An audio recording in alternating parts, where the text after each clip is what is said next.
guys, my name is Rival, and today we're gonna look into how to make interesting drops like this. Rival.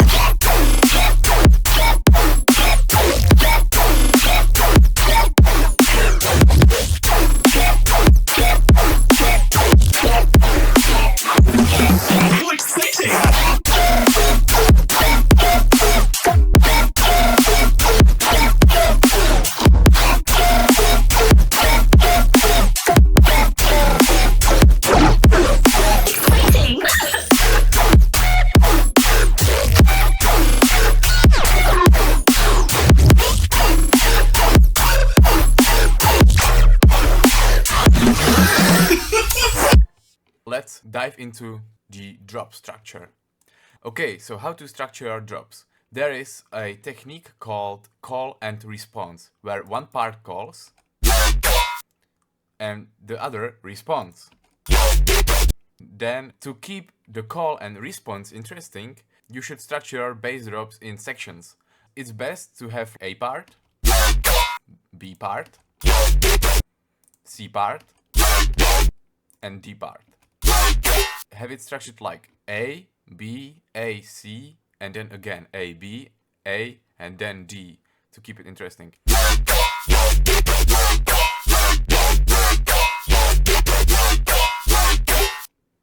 Like, I hope you get it right now. Another thing is that the call and response, you can apply it to any scale, and this A, B, and AC parts, you can apply it in any scale, like I said.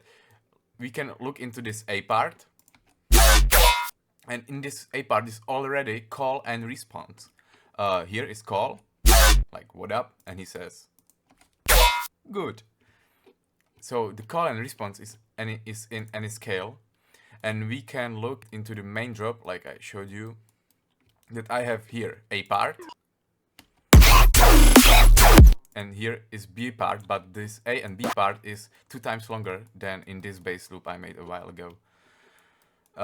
So yeah, I hope you can hear it.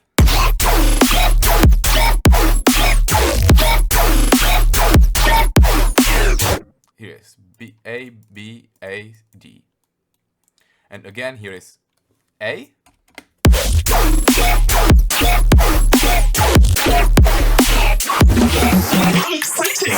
Yeah, but this second part is pretty weird.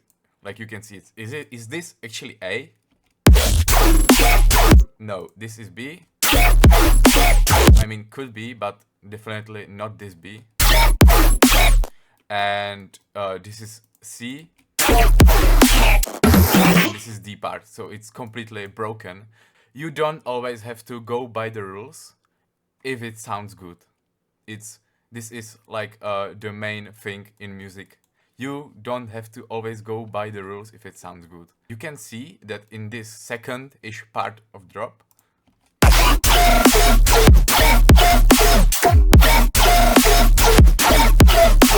this A and B section is actually 2 times longer than in this section. Because there is again A.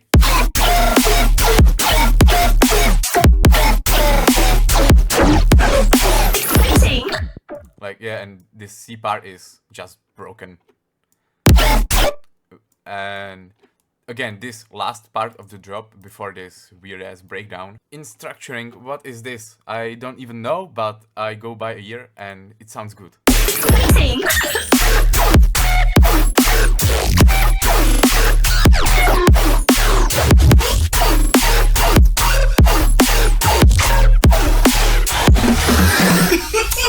You can hear it's really weird, but there is always a call and response.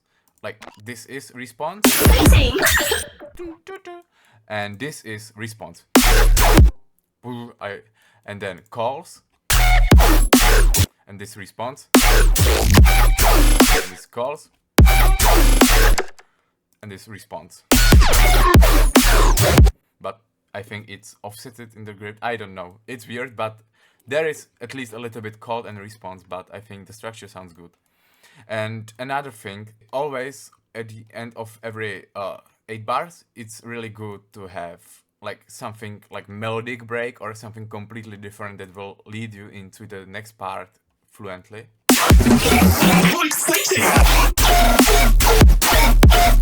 And here,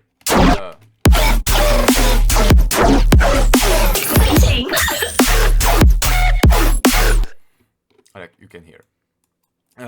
To keep your drops interesting, it's really good to change up your drums. Like you can hear, I have this thing, this kick and snare, and yes, this head. But in the first part, there is this snare with this high pitched, and in the second part is lower snare.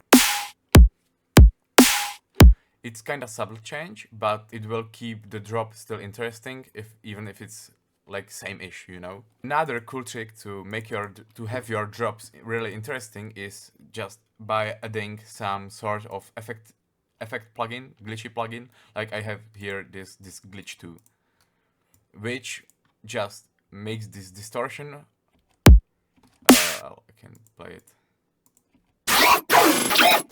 Here it will stretch it.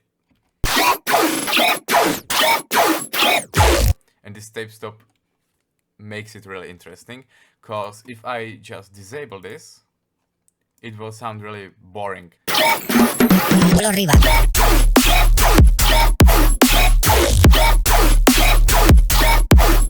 Yeah, it's a lot of boring 1 2 1 2 1 2, you know, classic dubstep, but this makes it more alive.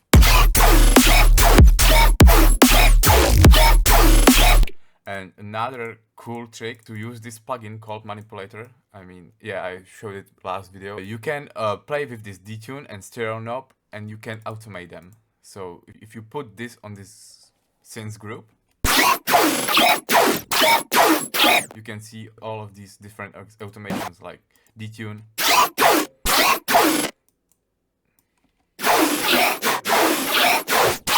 and this alternator. And to make the drop like disappear or float away, you can automate this detune knob for an extended period of time, and play with 4 months too. It will make it more lower or higher. Yes, and this plugin makes all of these interesting transitions. Beyond this plugin, it sounds like this.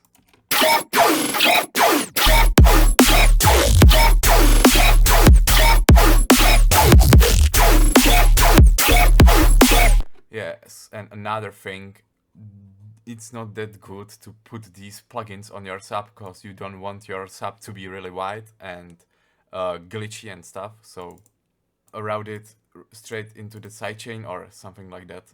I hope you've learned something, and I think that's all. It's a shorter video, but I hope you learned something, and yeah, if you have any questions, write me a comment and I will try to respond to it. Have a nice day and bye.